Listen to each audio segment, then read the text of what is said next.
বাংলাদেশের প্রত্যন্ত অঞ্চল থেকে যারা আবার এই ভিডিওটা দেখবেন এবং শেয়ার করবেন, প্রত্যেককে আমি ব্যক্তিগতভাবে ধন্যবাদ দিচ্ছি। আজকে বাংলাদেশের বিভিন্ন কর্নার থেকে এবং বিভিন্ন অঞ্চল থেকে মিডিয়ায় বিভিন্নভাবে প্রচার হচ্ছেন যে বাংলাদেশ আওয়ামী লীগকে পার্লামেন্টে আইন পাশ করে বর্তমান সরকার নিষিদ্ধ করেছেন, যে আওয়ামী লীগ আগামী দিনে এই বাংলাদেশের ভূখণ্ডে রাজনীতি করতে পারবে না মর্মে যে আইন পাশ করেছেন, সেই আইনকে নিয়েই আজকে বিভিন্নভাবে মিডিয়ায় কিন্তু বিভিন্ন ধরনের ফেসবুক মিডিয়ায় বক্তব্য আসছেন। আমার জাতির বিবেকের কাছে প্রশ্নটা হলেন, আইন পাশ করে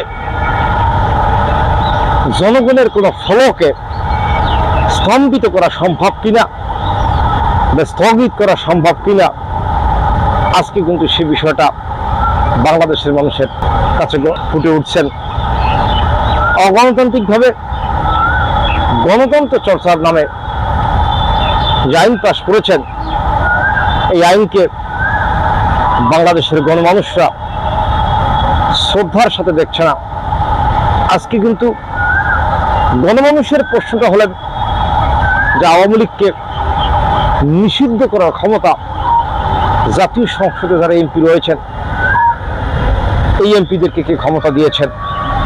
বাংলাদেশের 50% লোক এই বাংলার প্রত্যন্ত অঞ্চলে আওয়ামী লীগের সংগঠনের সাথে সংশ্লিষ্ট রয়েছেন, কিন্তু বাংলাদেশের গণমানুষের বক্তব্যটা হলেন যে একটি রাজনৈতিক সংগঠনকে স্থগিত করতে পারেন জনগণরা নির্বাচনের মাধ্যমে। একটি সরকারকে যখন পরাজিত করা হয় বা ডিফেক্ট করা হয়, তখনই কিন্তু জনগণ তাকে ক্ষমতা থেকে চ্যুত করতে পারেন। তো সেই ধরনের প্রক্রিয়ার ব্যবস্থা গ্রহণ না করে অন্তর্বর্তীকালীন সরকারের আমলে বাংলাদেশের সবচেয়ে নাজুক এবং অপদার্থ যে একটি গভর্নমেন্ট ছিলেন অন্তর্বর্তীকালীন সরকারের প্রধান ডক্টর ইউনূস সাহেব, সেই ইউনূস সাহেব অধ্যাদেশ করে আওয়ামী লীগকে জাতীয় সংসদ নির্বাচনে অংশগ্রহণ করতে দেননি এবং বর্তমান সরকার ক্ষমতায় এসে পার্লামেন্ট আইন পাশ করে আওয়ামী লীগ যাতে আগামী দিনে রাজনীতি করতে না পারেন সেই ব্যবস্থা করেছেন। কিন্তু আজকে বাংলাদেশের মানুষের বক্তব্যটা হলেন যে কোনো রাজনৈতিক সংগঠনকে স্থগিত করার ক্ষমতা প্রকৃতপক্ষে পার্লামেন্ট রাখে না, একমাত্র জনগণই পারে কোনো রাজনৈতিক সংগঠনকে স্থগিত করতে। ভোটের মাধ্যমে একটি রাজনৈতিক সংগঠনকে পরাজিত করাই হলেন একটি রাজনৈতিক সংগঠনের স্থগিত। গত 12ই ফেব্রুয়ারির যে নির্বাচন গিয়েছেন, সে নির্বাচনে অন্তর্বর্তীকালীন সরকার প্রতিহিংসার রাজনীতি ব্যক্ত করতে গিয়ে আওয়ামী লীগ সরকারকে ইলেকশন করার সুযোগ প্রদান করেন নাই, যে কারণে আওয়ামী লীগের লোকজন এই বাংলাদেশের নির্বাচনকে স্বাগত জানায়নি। আজকে গণতন্ত্র কোথায় গিয়েছেন? এইভাবে যদি হয়, একটি দেশের রাজনৈতিক গণতন্ত্র, একটি দেশের সাধারণ মানুষের জন্য গণতন্ত্র, সেই দেশে প্রতিহিংসা এবং সহিংস পরিবেশ কত দিনে থামবে, কত বছরে থামবে, একটি বিচার্য বিষয় রয়েছেন। আজকের এই প্রেক্ষাপটে গণমানুষের বক্তব্যটা হলেন এবং আমার বুদ্ধিজীবীদের কাছে বক্তব্যটা হলেন, আগামী দিনে এই বাংলাদেশের ভবিষ্যৎ কোন দিকে ধাবিত হবেন, এই বাংলাদেশের রাজনীতি যে সহিংস পরিবেশের মধ্য দিয়ে আজকে চলছেন, আজকে আওয়ামী লীগের বিরুদ্ধে যে ধরনের মিথ্যা অপপ্রচার করানো হয়েছে, সেই অপপ্রচার আর কতদিন চলবে?